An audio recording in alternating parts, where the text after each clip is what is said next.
Salut, c'est Léa, bienvenue sur ma chaîne. Bonne année 2022, qui dit bonne année dit nouvelle direction, nouvelle vision, nouvelles ambitions. Si vous allez faire un tour sur ma chaîne, vous allez constater qu'il n'y a plus aucune vidéo et que celle-ci est la première vidéo. Pourquoi? Parce que tout simplement j'étais plus du tout en phase avec ce que j'avais proposé précédemment. Je sais que j'aurais pu juste laisser les vidéos et continuer, mais j'ai préféré tout supprimer et avancer. Voilà, dans cette vidéo on va parler d'un truc de fou qui s'appelle la grossesse. Avant de commencer, on va se mettre d'accord sur une chose: la manière dont moi j'ai expérimenté certains symptômes, une autre femme ne va pas nécessairement ressentir la même chose. Pour certaines ça va être pire, pour d'autres elles vont absolument rien sentir. Mais quand c'est la première fois que tu passes par là, entre ce que tu penses déjà savoir sur la grossesse et la réalité, c'est pas un fossé qu'il y a, c'est un cratère. Donc moi, au travers de ce que j'ai expérimenté, je vais évoquer certains symptômes qui sont bien connus, mais aussi d'autres dont j'avais jamais entendu parler et qui m'ont bien giflé. Donc avoir cette conversation, ça va permettre de vous informer, mais aussi de rétablir la vérité sur certaines idées reçues. On y va, ça va bien se passer.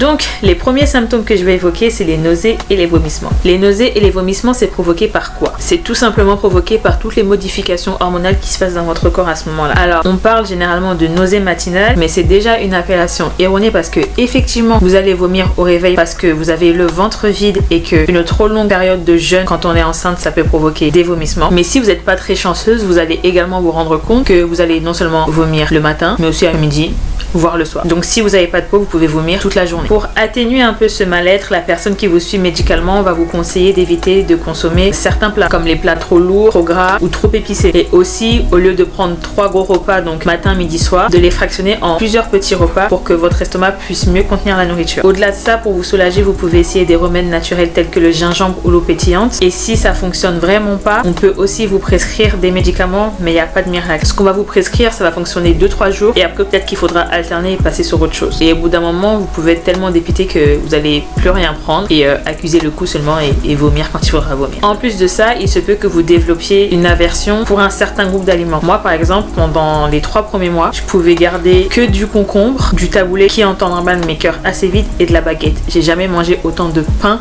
que pendant ma grossesse. Donc si vous êtes dans cette phase du premier trimestre, trouvez ce que votre estomac peut contenir et accrochez-vous à ça jusqu'à ce que vous puissiez réintégrer d'autres aliments. En parlant de premier trimestre, normalement cette phase de nausée et de vomissement n'est censée durer que les 3 premiers mois de grossesse. Si vous faites partie des malchanceux, si je peux dire ça comme ça, vous pouvez vous rendre compte que ça peut déborder sur le 2e trimestre, voire le 3e. Moi ça a été mon cas, j'ai vomi du premier au dernier jour. Ce qui m'a fait même perdre du poids pendant ma grossesse et j'ai toujours pas récupéré ces kilos perdus. Si vos vomissements sont trop excessifs, c'est-à-dire que vous perdez au moins 5% de votre poids, vous pouvez être hospitalisé pour ce qu'on appelle une hypermèse gravidique. Parce que là, ça devient dangereux pour votre santé et celle de votre bébé. Après, il se peut que vous expérimentiez ça pour une grossesse et que pour celle d'après, vous n'ayez aucun symptôme et vice versa. C'est vraiment le loto. Deuxième symptôme, le dégoût des odeurs. Alors là, mes narines ont éclos comme des fleurs. J'ai découvert plein de nouveaux parfums nauséabonds que je n'avais jamais senti dans mon appartement. Mais pourquoi on peut être fouetté par certaines odeurs comme ça? C'est encore les hormones de la grossesse qui sont responsables, qui vont dilater les vaisseaux de votre nez, ce qui fait que votre nez est mieux vascularisé et que vous absorbez mieux les odeurs. Donc moi, d'un coup, je me suis mise à sentir les odeurs des canalisations de ma cuisine et de ma salle de bain. J'ai fait tous les desktops jusqu'à ce que j'en trouve un qui canalise vraiment les odeurs. Je supportais plus l'odeur de la lessive, donc la machine ouverte ou le linge sur le sèche-linge, ça me faisait vomir. J'ai dû passer à une lessive hypoallergénique qui était moins odorante. C'est une pharmacienne qui m'avait donné le petit tips. Quand j'essayais de mettre des parfums d'intérieur, c'était pire,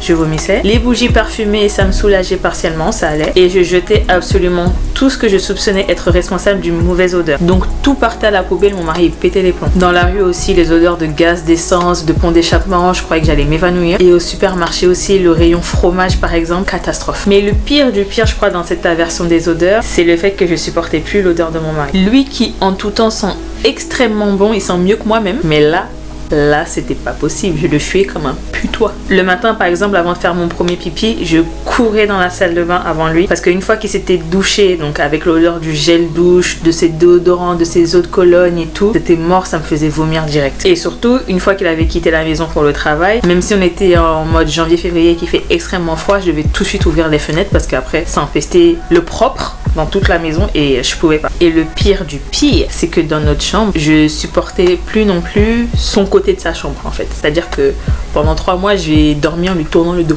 C'est-à-dire et lui, et les draps de son côté, et la garde-robe de son côté. Non. Je préférais avoir une crampe pour avoir dormi sur le même côté toute la nuit plutôt que de le renifler. Mais à la fin du premier trimestre, ça s'est estompé gentiment et j'ai pu tout doucement revenir me coller à lui. Troisième symptôme, les douleurs ligamentaires. Alors celui-là, je le connaissais pas et j'ai appris à mes dépens. Donc un lundi comme ça, c'était vers 5-6 mois, j'ai commencé à avoir mal au bas-ventre, mais j'ai supporté. J'ai supporté toute la journée, mais ce soir-là, j'ai quand même été gênée pour dormir. J'étais en télétravail, donc le lendemain, je me suis reconnectée encore. J'ai encore supporté les douleurs toute la journée. Là, par contre, j'ai appelé ma mère pour lui demander quoi faire parce que je comprenais pas. Elle m'a dit qu'écoute, elle savait pas non plus, mais de pas trop traîner, d'aller consulter si ça persiste. J'ai appelé également l'urgence maternité et elle me demande si j'ai des contractions.